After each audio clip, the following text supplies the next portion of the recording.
नमस्कार दोस्तों, ये इंडिया के पर्यावरण मंत्री हैं और इनका बयान देखा आपने। ये बता रहे कि हम एक पैरामीटर सेट कर रहे हैं जिससे हम जो अरावली की पहाड़ियां हैं उनको मेजर करेंगे। और सुप्रीम कोर्ट का भी आदेश आया है कि 100 मीटर से नीचे की जो पहाड़ियां हैं उनको अरावली का हिस्सा नहीं माना जाएगा। अब सीधा सीधा क्यों नहीं कह देते कि हमारे बिजनेसमैन हैं, जो हमारे दोस्त हैं, वो हमें कमीशन दे रहे हैं, एक मोटा कमीशन, और हम उनको डायरेक्टली फायदा पहुंचाने के लिए रूल लेकर आ रहे हैं। क्योंकि इससे फायदा क्या होगा इनको, हमें नहीं। इनको क्या फायदा होगा? इनको फायदा होगा कि किसी भी पहाड़ के ऊपर जहां पर इनको खनन करना होगा, इजीली खनन कर सकते हैं किसी भी पहाड़ी को 100 मीटर से नीचे प्रूव करके।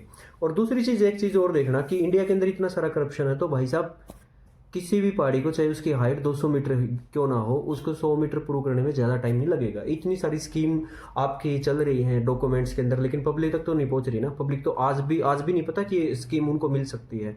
कागजों में इतनी सारे डेवलपमेंट हुआ बैठा है इंडिया का, लेकिन आम आदमी के पास तो नहीं ना। कागजों में तो इंडिया बहुत बड़ी इकोनॉमी बन चुका है, लेकिन लोग सड़कों पर सो रहे हैं। मतलब छत नहीं है, खाने के लिए खाना नहीं है, जॉब नहीं है।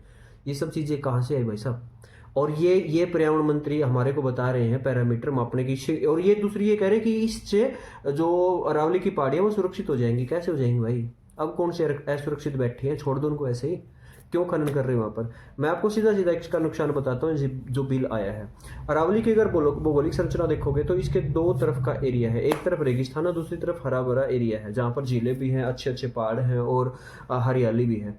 अगर अरावली की पहाड़ियों को यहाँ से बीच से हटा दिया जाएगा ना, तो जो रेगिस्तान वाला पार्ट है उसकी रेत का जो इफेक्ट होगा, उस रेगिस्तान वाले हिस्से का इफेक्ट होगा, वो आगे बढ़ना स्टार्ट कर देगा।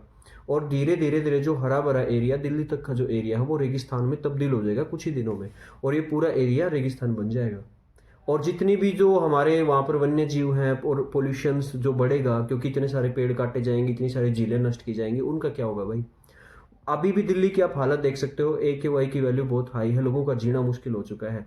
ये करना क्या चाहते हैं एक्चुअल में? क्यों देश को मार रहे हैं? क्यों कुछ लोगों को फ़ायदा पहुंचाने के लिए, अपना कमीशन खाने के लिए, और इनके दोस्तों को, डायरेक्ट बिजनेसमैनों को फ़ायदा पहुंचाने के लिए आम पब्लिक का जीवन जो इतना खतरे में डाल रहे हैं? कोई पूछने वाला होना चाहिए इनको, भाई क्यों ऐसा कर रहे हैं ये?